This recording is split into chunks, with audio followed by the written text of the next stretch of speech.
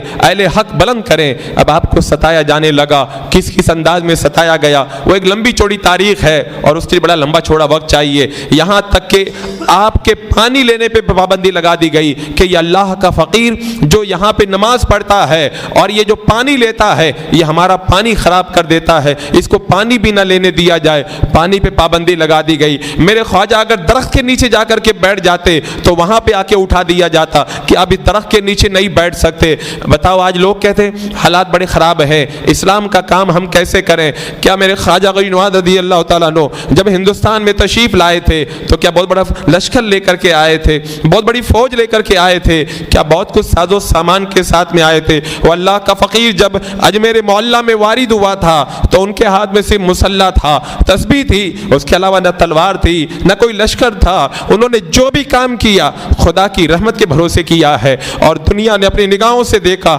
بڑی بڑی جابر حکومتیں ان کے قدموں پہ جھکنے کے لیے مجبور ہوئیں۔ پانی پہ پابندی لگائی گئی، میرے خواجہ نے وہ بھی برداشت کیا۔ آپ کو درخت کے نیچے سے اٹھا دیا گیا، میرے خواجہ نے یہ بھی برداشت کیا۔ شادی دیو نام کا بڑا جادوگر پرتھوی راج چوہان کا بڑا قریبی تھا، اس نے کہا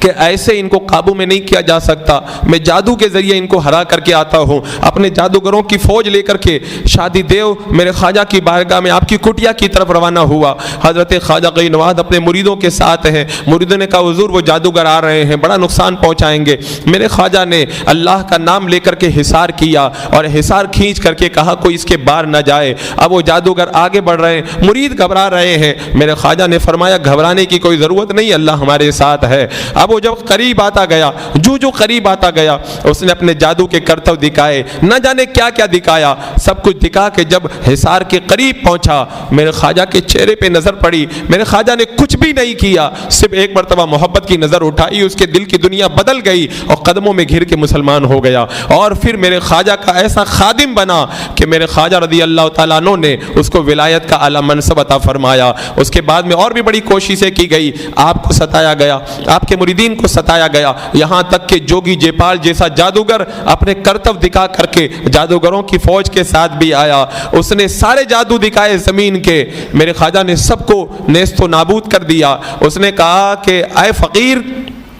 زمین کے جادو تو جھیل گیا، اب ذرا آسمان کا جادو جھیل کر کے دکھا۔ وہ آسمان میں جب اپنی جو ہے وہ ہرن کی کھال پہ بیٹھ کے اڑنے لگا، میرے خواجہ نے اپنی لکڑی کی کڑاؤ نکالی اور کہا کہ اس کو سبق سکھا۔ وہ کڑاؤ جب آسمان میں گئی اور اس کے سر پہ تراتڑ پڑی اور اس کو زمین پہ لا کے گرا دیا، وہ جوگی جیپال سمجھ گیا کہ یہ کوئی جادو نہیں ہے، یہ کوئی حقیقی طاقت ہے جو اس فقیر کو حاصل ہے۔ وہ بھی میرے خواجہ کے قدموں میں گھر کے دامن اسلام کے اندر آیا۔ اس طرح ساری کوششیں ناکام ہو گئی، اہل کفر ہر طرح سے کوشش کرتے رہے، میرے خواجہ سب کچھ برداشت کرتے رہے، لیکن آپ نے بادشاہ کے خلاف کوئی ایسا کام نہ کیا جس سے یہ لگتا کہ ملک کے اندر ہم بدامنی پھیلانے آئے ہیں۔ اور ایک بات ہمیشہ یاد رکھیں، اہل حق جہاں پر بھی جاتے ہیں محبت کا پیغام لے کے جاتے ہیں اور حق کا اجالا پھیلاتے ہیں۔ ملک کے اندر بدامنی پھیلانا، ملک میں فتنہ و فساد پھیلانا یہ اہل حق کا کام نہیں ہوتا۔ میرے خواجہ کی پوری زندگی پڑھ لو، خواجہ غوث نواز رضی اللہ تعالیٰ عنہ نے کبھی کبھی بھی ہندوستان کے اندر کوئی ایسا کام نہ کیا جس سے فتنہ و فساد پھیلے۔ ہاں جب پرتھوی راج چوہان خود ظلم پہ آمادہ ہو گیا، میرے خواجہ کے مریدوں کو ستانے لگا، اللہ کا فقیر سارے ظلم برداشت کر سکتا ہے، لیکن جب اس کے کوئی جانثاروں کو ستاتا ہے تو پھر اللہ کا فقیر پھر جذب کے عالم میں آتا ہے۔ آپ کے مرید بارگاہ میں آ کے کہنے لگے حضور بادشاہ بہت زیادہ ستا رہا ہے اور ظلم و ستم اس کا بھی انتہا پہ پہنچ چکا ہے۔ جب ظلم بڑھ جاتا ہے حضرت خواجہ قین واد رضی اللہ تعالیٰ عنہ عالم جذب کے اندر آئے، آپ نے فرمایا اسے جا کے کہہ دو مریدوں کو نہ ستائے۔ اس نے جب سنا تو کہا ایک فقیر ہو کے مجھے دھمکی دیتا ہے۔ میرے خواجہ نے جذب کے عالم میں فرمایا میں نے رائے پتورا کو زندہ گرفتار کیا اور زندہ گرفتار کر کے میں نے لشکر اسلام کے حوالے کر دیا۔ جو بات جذب کے عالم میں نکلے لب فقیر سے وہ بات حقیقت میں تقدیر الہی ہوا کرتی ہے۔ حضرت خواجہ قین واد رضی اللہ تعالیٰ عنہ نے جب جذب کے عالم میں فرما دیا کہ ہم نے رائے پتورا کو زندہ گرفتار کر کے ہم نے اسلامی لشکر کے حوالے کر دیا، ادھر افغانستان کی سرزمین پر خواب کے اندر سلطان محمد شہاب الدین محمد گوری نے خواب دیکھا، ایک فقیر کہہ رہا ہے اے شہاب الدین تم ہندوستان آؤ، ہندوستان کی بادشاہی تمہارا انتظار کر رہی ہے۔ اس سے پہلے سلطان شہاب الدین محمد گوری ہندوستان میں حملہ کر چکا تھا، لیکن یہاں کے راجپوتوں نے اس کے لشکر کو ہرا دیا تھا اور وہ بڑی بے چینی کے ساتھ میں زندگی گزار رہا تھا۔ جب فقیر کو خواب میں دیکھا، لشکر جمع کیا، 1,30,000 کا لشکر لے کر وہ افغانستان سے روانہ ہوا۔ رائے پتورا کو جب پتہ چلا پرتھوی راج چوہان نے 3 لاکھ کے 100 راجاؤں کی فوج کو جمع کیا اور ترائی کے میدان میں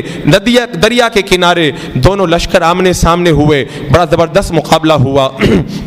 تاریخ بتاتی ہے کہ بار بار جنگ کا پاسہ پلٹتا رہا، کبھی لگتا تھا یہ جیتیں گے، کبھی لگتا تھا یہ جیتیں گے۔ تبھی شہاب الدین محمد گوری نے نگاہ تصور سے دیکھا وہی فقیر کھڑے ہیں اور کہہ رہے ہیں اے شہاب الدین محمد گوری فتح تمہاری ہوگی، تمہیں گھبرانے کی ضرورت نہیں ہے۔ آخر اللہ تبارک و تعالیٰ نے اسلامی لشکر کو فتح عطا فرمائی، شہاب الدین محمد گوری زندہ گرفتار ہوا اور لشکر اسلام کے حوالے کیا گیا۔ جو بات میرے خواجہ نے جذب کے عالم میں فرمائی تھی، ہم نے رائے پتورا کو زندہ گرفتار کر کے لشکر اسلام کے حوالے کیا، وہ بات اللہ رب قدیر نے پوری فرمائی۔ اب شہاب الدین محمد گوری فتح کرتے کرتے کئی علاقوں کو فتح کر چکا۔ آخر جب اجمیر پہنچا مغرب کا وقت ہو گیا تھا اور جب وہ پہنچا تو کیا دیکھا پہاڑ کی طرف سے اذان کی آواز آ رہی ہے۔ اس کے قدم اٹھے کہ ایسی جگہ کے اندر اللہ کا نام لینے والا کون ہے۔ جب شہاب الدین محمد گوری آگے بڑھا تو دیکھا مغرب کی نماز جماعت کھڑی ہے، وہ بھی جماعت کی سب کے اندر شامل ہوا۔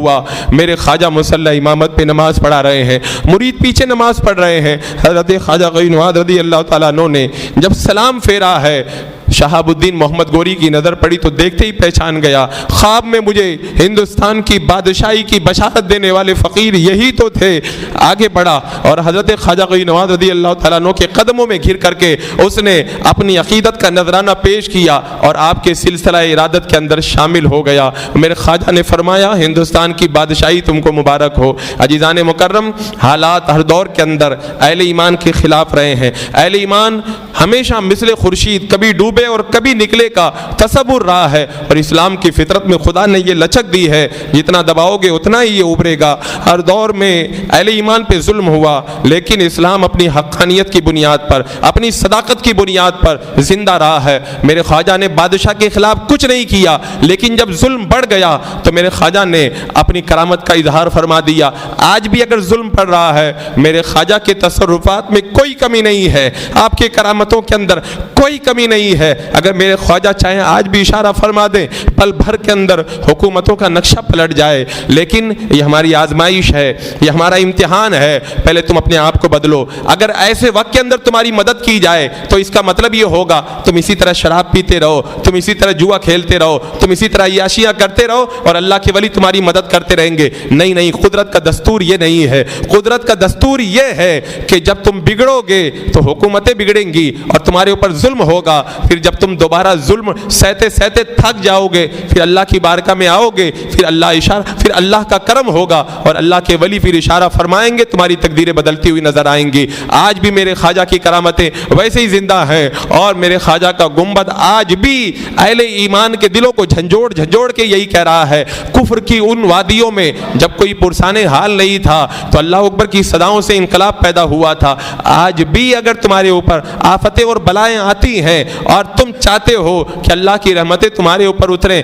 اولیاء کرام تمہاری مدد کے لیے جمع ہوں، تو پھر اپنے آپ کو بدلو، شراب کے جاموں کو اپنے آپ سے دور کرو، جوا کے اڈوں سے نکل کر کے باہر آؤ، عیاشیوں کو ترک کرو، سود خوری سے توبہ کرو، اگر بے نمازی ہو تو مسجدوں کو آ کر کے آباد کرو، اگر تمہارے گھروں کے اندر بے حیائی کا ماحول ہے اپنے گھروں کے اندر حیا پیدا کرو اور تم خود بدلو۔ جب تم خود بدلو گے تو پھر دیکھو نظام قدرت کیسے بدلتا ہے اور پھر کیسے اللہ کی مشیتیں بدلتی ہیں اور کس انداز کے اندر اللہ کی رحمتیں تمہارے اوپر سایہ فگن ہوتی ہے۔ اللہ رب قدیر گنبد خواجہ غنی نواز کا صدقہ سارے ہندوستان کے مسلمانوں کو عطا فرمائے اور میرے خواجہ غنی نواز رضی اللہ تعالیٰ عنہ کے فیوز و برکات سے اہل ہند کے دنیاوی اور اخروی سارے معاملات کو آسان سے آسان تر فرمائے۔ وما علینا